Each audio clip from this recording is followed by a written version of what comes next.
"Stop! Thief!" The scream shattered the midnight silence. Annie Miller spun around to see a man sprawled face down in the snow, blood seeping from his forehead. Two teenagers sprinted away with his backpack, disappearing into the maze of Brooklyn alleys. She should have called 911, should have stayed safe, should have minded her own business on this frozen February night. Instead, she ran toward him. Sir, can you hear me?" Annie knelt beside the unconscious man, pressing her scarf against the gash on his head. His clothes were worn, but something seemed off. His watch glinted like real gold under the streetlight. 24 hours later, this same man would stand in a conference room and sign over a $50 million building. To her. But right now, Annie didn't know she was saving the life of Samuel Parkington, the billionaire who owned half of Manhattan's Skyline. "Get away from him!" Eleanor Robinson's voice shrieked from the apartment window above. "I'm calling the police. That vagrant will rob you blind." The man's eyes fluttered open, sharp, intelligent eyes that focused on Annie with surprising intensity. "Please," he whispered. "No police, no ambulance. You're hurt. I'll pay you. Whatever you want. Just no authorities. Pay."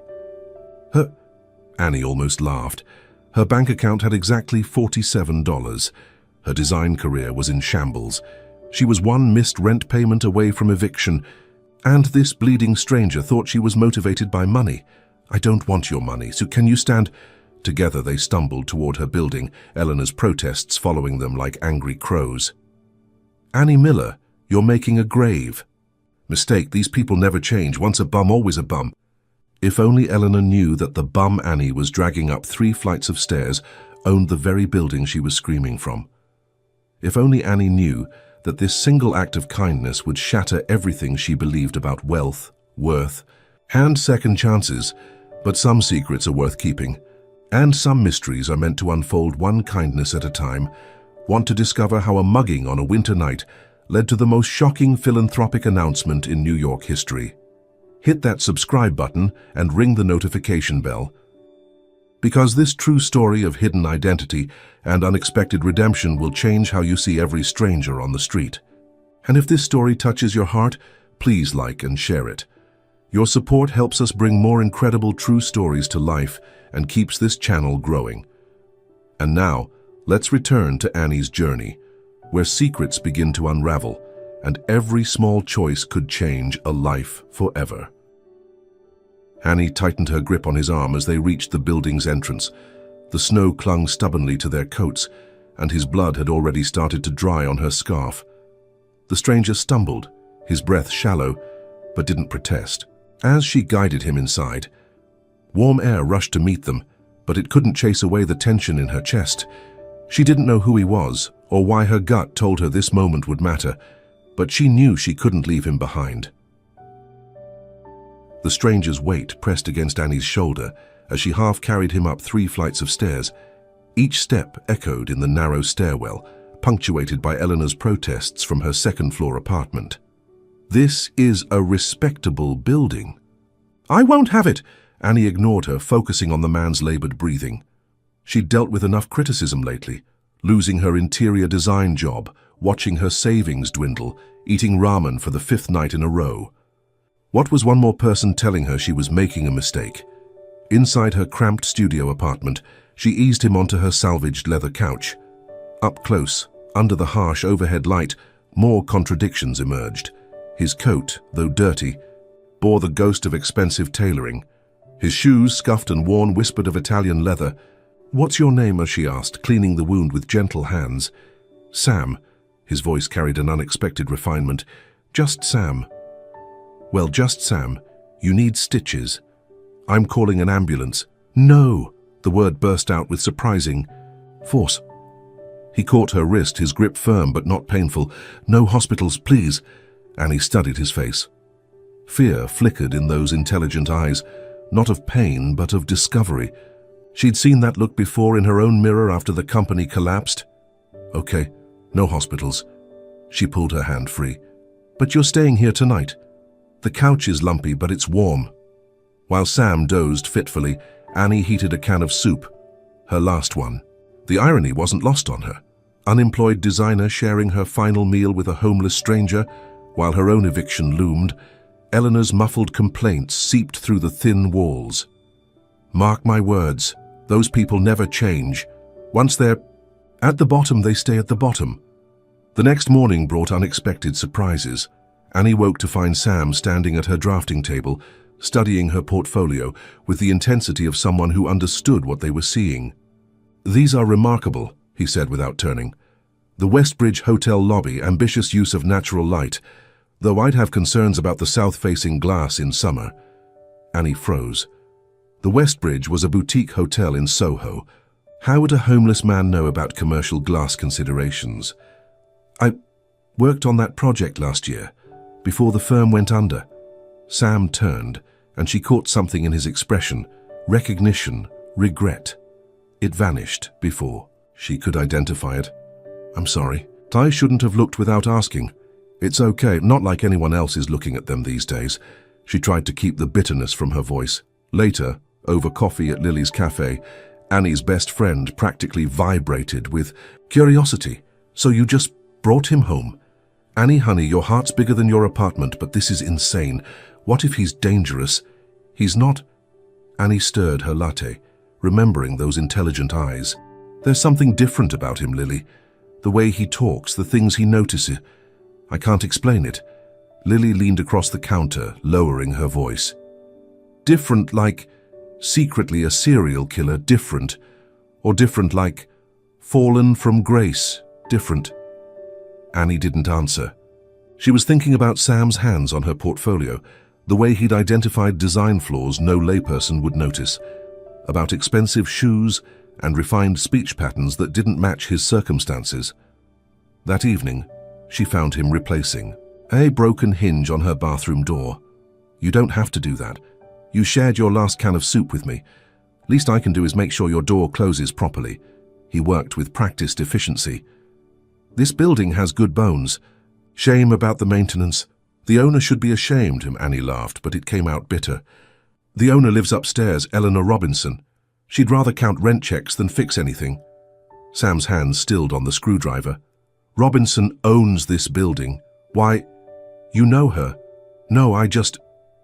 He resumed working, but his movements had lost their certainty. "I just think people who own property have responsibilities. To their tenants, to the community." Strange words from a man who supposedly owned nothing but the clothes on his back. As night fell and the city quieted, Annie found herself stealing glances at her unexpected guest. He sat reading one of her design magazines, occasionally making soft sounds of agreement or dissent. "Who are you really, Sam?" The question burned on her tongue, but she swallowed it. Everyone deserved their secrets. Everyone deserved a chance to just be. Eleanor's warnings echoed through the walls again. But Annie was beginning to think the real mystery wasn't whether Sam was dangerous. It was why someone so obviously educated, so clearly once successful, had ended up sleeping in snowbanks. She didn't know that across town, in a gleaming office tower, Mark Douglas was staring at a photograph on his computer screen. A photograph of Samuel Parkington, billionaire real estate mogul, who'd vanished without a trace 6 months ago after discovering his business partner's betrayal. 3 days passed in a strange domestic rhythm. Sam fixed things: the leaky faucet, the stuck window, the ancient radiator that clanged like a ghost. Annie looked for work, sent resumes into the digital void, and pretended she wasn't running. Out of money for groceries, and slowly, carefully they talked. "I used to believe in the system," Sam said one evening, adjusting the radiator valve with expert precision. "Work hard, build something meaningful, surround yourself with good people. I thought success meant security." Annie sat cross-legged on the floor, sketching absent patterns. "What changed?" His hands stilled. "I discovered that some people see trust as weakness, that loyalty has a price tag, that when you have something worth taking, someone will try to take it." The bitterness in his voice resonated with her own disappointments. Her firm's collapse hadn't just cost her a job, it had shattered her faith in mentors she'd trusted, colleagues she'd considered friends. "But you can't let that define you," she said softly. "I spent 6 months after the bankruptcy feeling worthless, and then I realized They took my job, not my talent, and they took my stability, not my dreams. Sam looked at her with such intensity she felt exposed. How do you still believe that, after everything? Because the alternative is giving up, and I'm not ready for that. That night, Sam had nightmares. Annie heard him through the thin wall between the living room and her sleeping alcove. Broken words about betrayal, about signatures, about trust misplaced. She wanted to comfort him, but sensed he needed the privacy of his pain. The next morning, she found him staring out the window at the Manhattan skyline, coffee growing cold in his hands. See that building, the one with the blue glass? Annie looked where he pointed. The Meridian Tower, it's gorgeous. I read about it in Architectural Digest. Some mystery billionaire built it using revolutionary environmental technology. Smile ghosted across Sam's face. Mystery billionaire, yes. He turned from the window. Annie, can I ask you something? If you could design anything, no budget constraints, no client demands, what would you create? Her answer came instantly. Affordable housing that doesn't look like affordable housing. Beautiful. Spaces for people who deserve beauty but can't afford luxury. Communities where architecture brings people together instead of keeping them apart. Sam's coffee mug trembled slightly. Why? Because everyone deserves to live somewhere that feels like home, not just the wealthy. The conversation haunted her as she headed to Lily's cafe for her afternoon shift interview. She needed the work. Even part-time barista wages would help. But her mind kept circling back to Sam's question, to the pain in his eyes when he'd looked at the skyline. Lily pulled her aside after the interview. Okay, spill. What's really going on with Mystery Man? I don't know. Annie accepted the free latte with gratitude. He's educated, knows architecture and real estate inside out. Sometimes he starts to say something, then stops, like he's guarding every word. Annie, sweetie, Google exists. Have you tried? No. The word came out sharper than intended. Whatever he's running from, he'll tell me when he's ready. Or he won't. Either way, it's his choice. Lily raised an eyebrow. That's either very noble or very stupid.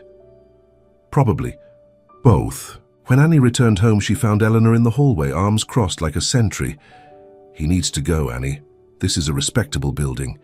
He's been nothing but respectful. He's even fixed things you've ignored for months. Eleanor's eyes narrowed. I don't care if he renovates the entire building. People like that bring trouble. Mark my words, he's hiding something. And when it comes out, you'll be sorry you let him in. Annie pushed past her anger, flaring.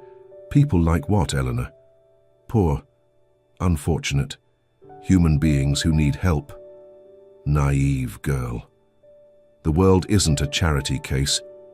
Inside the apartment, Annie found Sam at her drafting table again, but this time he was drawing.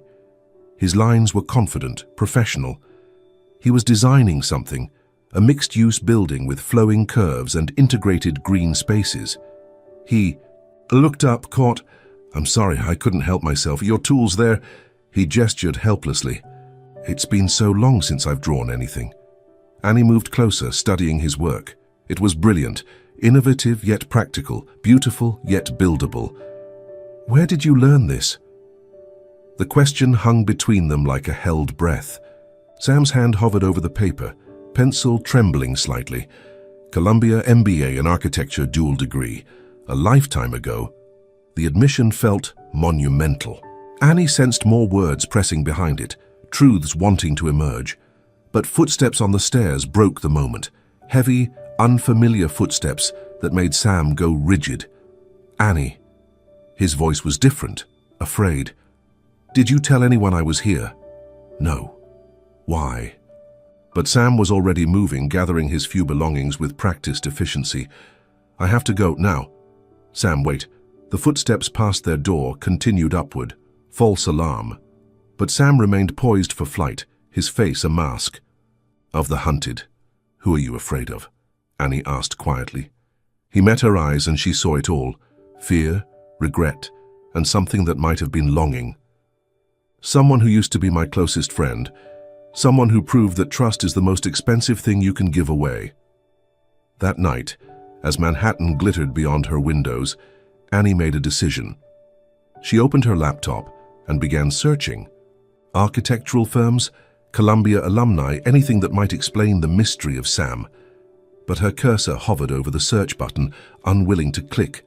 Trust, she realized, worked both ways.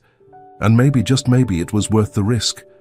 Eleanor's warnings echoed through the walls again, but Annie was beginning to think the real danger wasn't in what Sam might do. It was in what she might discover. Because she was starting to care about this complicated stranger with his nightmares and architectural dreams. And caring, she'd learned, was the most dangerous thing of all. Somewhere in the city, in a chrome and glass office, Mark Douglas made a phone call. "I found him. Brooklyn. You'll never guess where he's hiding." The truth arrived with Annie's morning coffee. Lily had texted her a link. "Isn't this your house guest?" Annie's finger hesitated over the screen. Did she want to know? The past week had been strangely perfect. Two broken people finding comfort in shared silence, in small repairs, in conversations that danced around deeper truths. She clicked. Missing billionaire, Samuel Parkington, vanishes after corporate betrayal. The headline screamed above a photograph that stopped her breath. It was Sam, her Sam, but transformed. Confident posture, expensive suit, eyes that commanded rather than hid. The coffee mug slipped from her hand, shattering on the floor. Sam appeared instantly in the doorway. "Are you okay?" He saw her phone, saw his own face staring back. His shoulders sagged. "Annie, you're Samuel Parkington." Not a question. A statement that tasted like betrayal. "You own half of Manhattan. You're worth billions. And you've been sleeping on my couch, eating my ramen, pretending to be homeless. I never said I was homeless, yet you assumed." "Don't," her voice cracked. "Don't you dare make this my fault." Samuel, moved toward her, but she backed away, glass crunching under her feet. "Annie, please, let me explain. Explain what? That you're some rich boy playing poverty. That I've been your social experiment, your charity case." "No!" The word exploded from him. "You were never that. You were the first real thing I'd found in years." And Annie laughed, but it came out broken. "Real? Nothing about this was real. I shared my last can of soup with you and I thought, God, I'm such an idiot." "You're not. You're extraordinary. The way you see the world, the way you help without asking for anything back." "Stop." She held up her hand. "Just stop." Footsteps thundered up the stairs. Not Eleanor's shuffling gait. Purposeful, aggressive steps. Sam's face went pale. "He found me." Before Annie could ask who, her door burst open. A man in an expensive suit stood there, all sharp angles and sharper smile. Samuel, playing dress-up in the slums. How quaint. Mark Douglas's voice dripped contempt. "Time to come home, the board's getting restless and your little vanishing act has cost us millions." "I'm not coming back, Mark." "Oh, but you are." Mark's eyes found Annie, dismissed her. "Unless you want your new friend here to learn what happens to people who interfere with Douglas Parkington Enterprises." Sam stepped between them. "Leave her out of this, like you left her out of it. Tell me, Samuel, does she know about the buildings?" "About Project Haven." Annie watched Sam flinch. "What buildings?" Mark laughed. "Oh, this is delicious. Samuel owns this building, sweetheart. Has for years. Your precious Eleanor. She's not the landlord. She's the property manager. Every rent check you've written, every repair you've begged for, it all goes to him." The room spun. Annie gripped the wall, trying to process. You own this building." Sam's silence was answer enough. "You let me stress about rent. You watched me worry about eviction. You fixed things in your own building and let me think you were being helpful." Each word tasted like acid. It wasn't like that. "Get out." Her voice was deadly quiet. "Both of you, get out of my apartment." "Annie, get out." Mark smirked. "Come on, Samuel. You've had your fun pretending to be human. Time to return to the real world." But Sam didn't move. "No, no." Mark's amusement faded. "Need I remind you what's at stake? The contracts, the developments, I said no." Sam's voice carried an authority Annie had never heard before. I'm done, Mark. Done with the lies, the manipulation, the endless games. You want the company. Take it. I have something more important now. He turned to Annie, his eyes pleading. I know how this looks. I know I should have told you. But everything between us, every conversation, every moment, that was real. I left that life because it was killing me. The betrayal, the loneliness, the constant wondering if anyone saw me instead of my bank account. Then I met you and you just saw me. Sam. Not Samuel Parkington. Just Sam. Eleanor appeared in the doorway, drawn by the commotion. Her face went white when she saw Mark. Mr. Douglas, what are you doing here? The pieces clicked into place. Annie stared at Eleanor. You knew. This whole time you knew who he was. Eleanor's mouth opened and closed like a fish. Mr. Parkington insisted on discretion. He said he needed time. And who was I to question the owner? The owner who's been living in my apartment while you harassed me about him? Annie's laugh was borderline hysterical. Oh, this is perfect.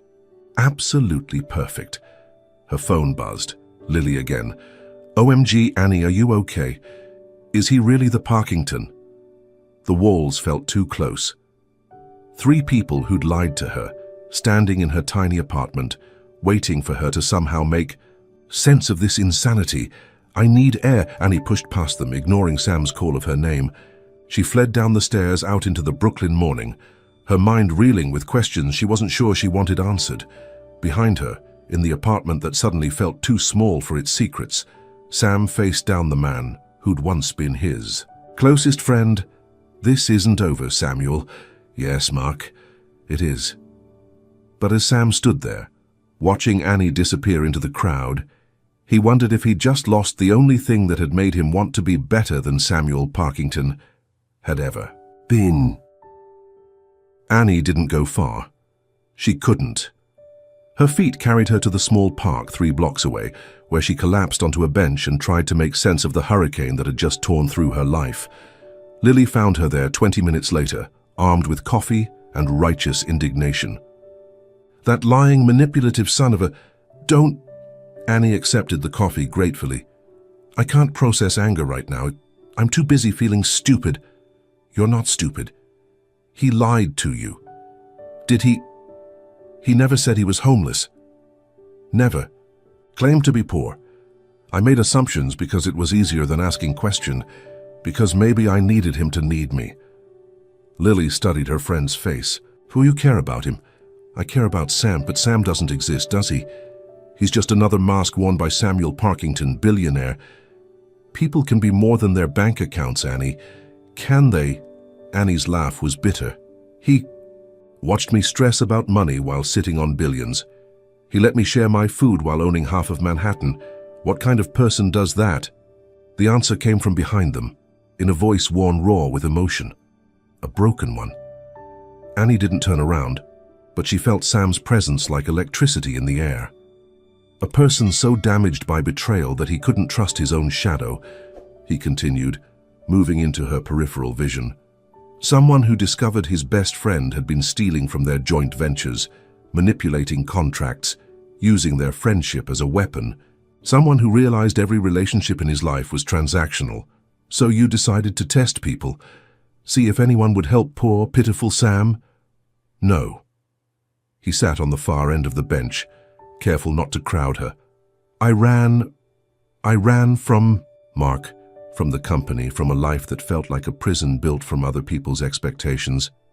I ended up on the streets because I didn't know where else to go. The money felt poisoned. The penthouse felt like a mausoleum. Everything I'd built was contaminated by lies. Annie finally looked at him. He'd aged years in the past. The weight of truth settling into new lines around his eyes. The night you found me, I'd been walking for hours. I was exhausted, cold.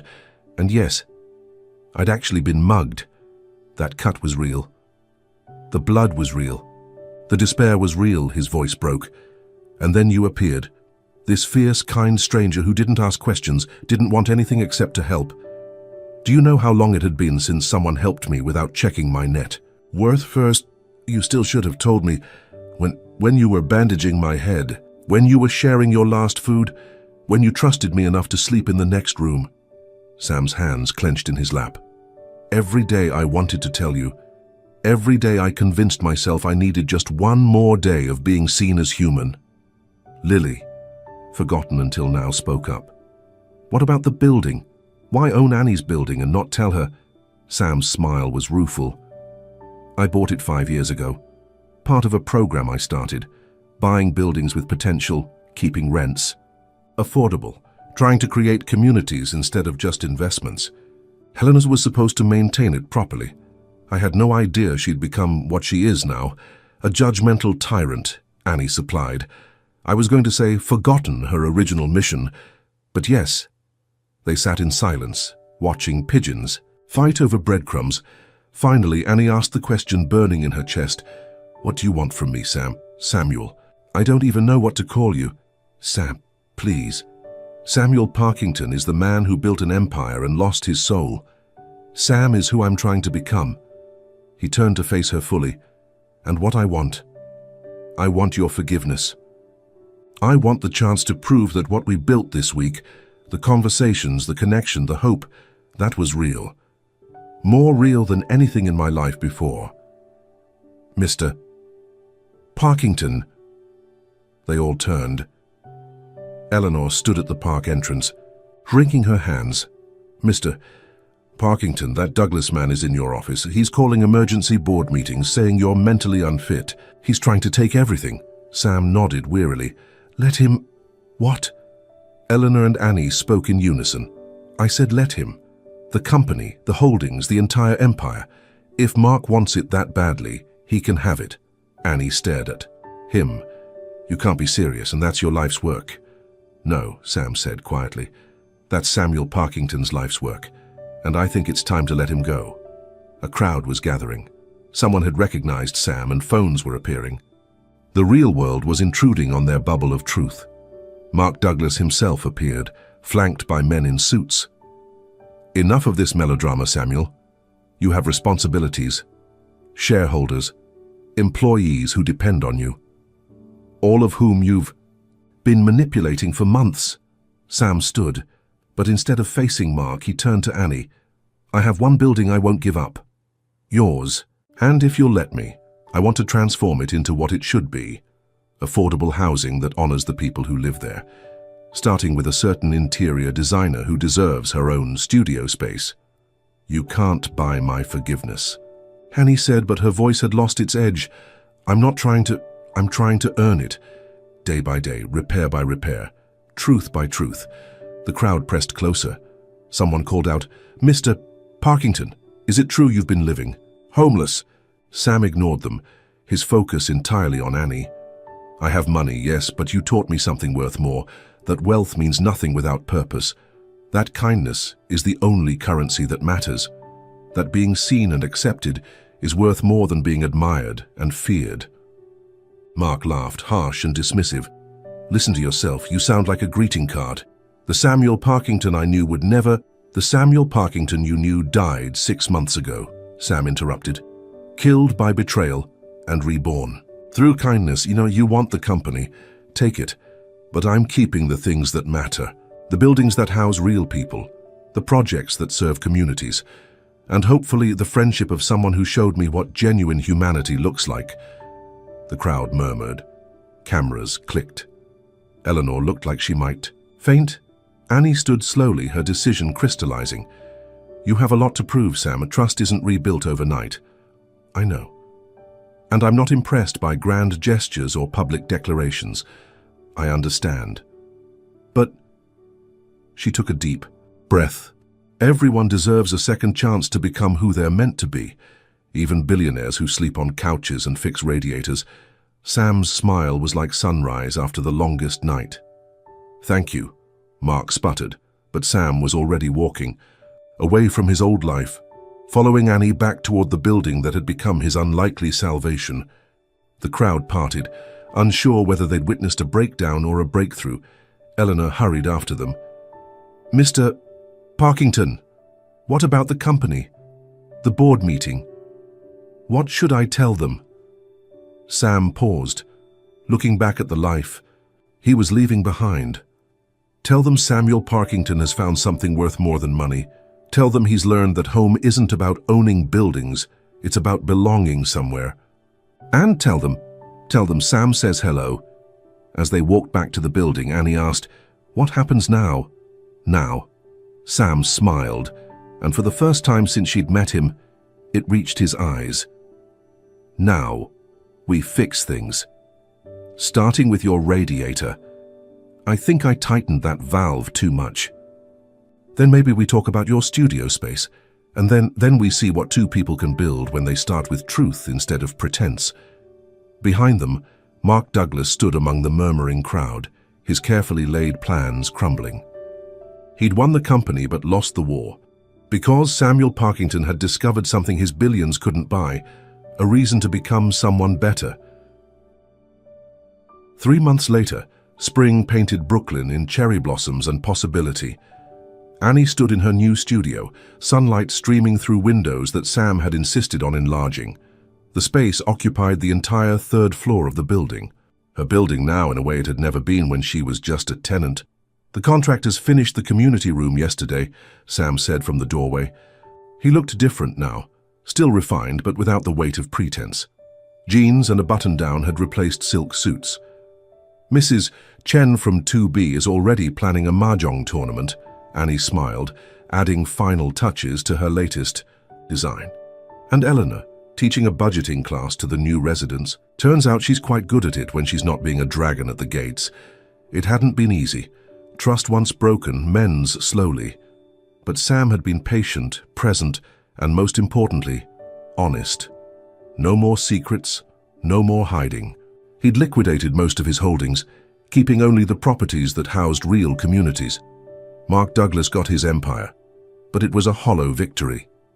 The real estate world was still buzzing about Samuel Parkington's transformation from corporate titan to community developer. "I have something for you," Sam said, pulling an envelope from his pocket. Annie opened it to find architectural plans, not for a building but for a program. Haven Housing Initiative read the header. Below were detailed proposals for converting luxury developments into mixed-income communities. "You designed this?" she asked, recognizing her own philosophy in every line. "We designed it. Your vision, my resources. If you're willing to partner with me on this..." Annie studied the plans, then the man offering them. "Partners, equal partners. Your designs, your decisions. I'm just providing the capital and the properties." "Just..." Annie laughed. "Sam, this could help thousands of people."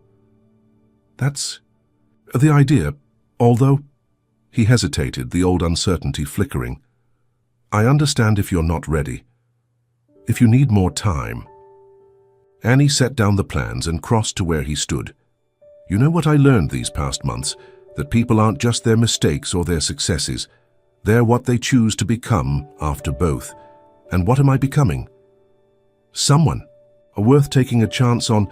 Their first kiss tasted like redemption and new beginnings. Outside the city hummed with life, but inside the studio, there was only them, two people who'd found each other at their lowest points and chosen to rise together. Later that evening, the building's community room filled with residents. Eleanor presided over tea service, her harsh edges softened by purpose. Sam helped arrange chairs while Annie chatted with neighbors who'd become friends. The space buzzed with languages and laughter, exactly as she'd always envisioned. "Speech," someone called out, and others took up the chant. Sam looked panicked, but Annie squeezed his hand. Together, they stood before their neighbors. The teacher from 4C, the artist from the basement studio, the young family who'd nearly been evicted before the building's transformation. These people who'd become community, who'd proved that home was more than walls and rent receipts. 6 months ago, Annie began, a stranger knocked on my door during a snowstorm. I thought I was helping him, but the truth is, she looked at Sam, smiled. The truth is we helped each other. We learned that sometimes you have to lose everything to find what really matters. Sam continued, his voice steady. Someone once told me that everyone deserves to live somewhere that feels like home, not just the wealthy. Today, looking at all of you, I finally understand what that means. Home isn't about ownership. It's about belonging. And thanks to all of you, and especially to Annie, I finally belong somewhere." As applause filled the room, Eleanor approached with a tea tray. "Mr. Park. Sam," she corrected herself. "I owe you an apology. I judged by appearances, forgot that everyone has a story worth hearing." "We all did," Sam replied, "but that's not what matters now. What matters is what we do next." Through the window, Manhattan's skyline glittered, including the Meridian Tower that Mark now controlled. But Sam didn't look at it with regret. He was too busy watching Annie explain her newest design to eager neighbors, seeing the future. She was building one conversation at a time. Sometimes the greatest wealth isn't what you own. It's what you're willing to give up to become who you're meant to be. And sometimes, if you're very lucky, you find someone who sees that person even before you do.